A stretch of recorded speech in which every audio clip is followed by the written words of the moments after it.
আমাৰ আঞ্চলিক বটগুৰি জগতগুৰি পূজা 5 দিনৰ কাৰণে লোৱা হৈছে প্ৰগ্ৰাম। আজি প্ৰথম দিনত আমাৰ ৰাতিপুৱা পূজা অৰ্চনা আছিলে। তাৰপিছত আবেলি আমাৰ ছোৱালীৰ নাগৰাথিও নাম আৰু সন্ধিয়া অগিবুঢ়ি আছে। আজিৰ দিনটো কিমান দিন চলিব? 5 দিন চলিব। 5 দিন কি কাৰ্যসূচী থাকিব? কালি দ্বিতীয় দিনাখন আছে আমাৰ পূজা অৰ্চনা।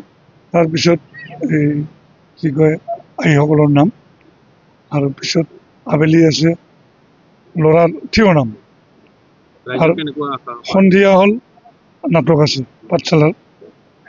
ৰাইজৰ কেনেকুৱা আশা আপুনি?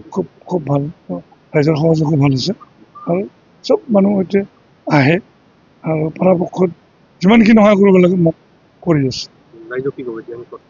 ৰাইজক ধন্যবাদ দিব লাগিব, কাৰণ এইখন পূজা আমাৰ একেবাৰে গৰীব পূজা। আমাৰ চবখিনি কালেকশ্যনৰ জৰিয়তে হয়, কোনো একো বাহিৰা পইচা নাই। জুবিন গাৰ্গক আপুনি শ্ৰদ্ধাঞ্জলি জনাইছে। জুবিন গাৰ্গৰ প্ৰতিচ্ছবি ইয়াতে মাল্যৰ্পণ কৰা হৈছে, কি? তেখেতটো আমাৰ অন্তৰতে আছে। তেখেত ছবিয়ে নহয়, আমাৰ অন্তৰত সকলো সময়তে থাকে। তথাপি এতিয়া ৰাজহুৱাভাৱে আমি আৰু এটা সভা পালন কৰিলোঁ তেখেতৰ ছবিৰ জৰিয়তে, আৰু ৰাইজে বহুতখিনি প্ৰকাশ কৰিছে। সেইটোৱে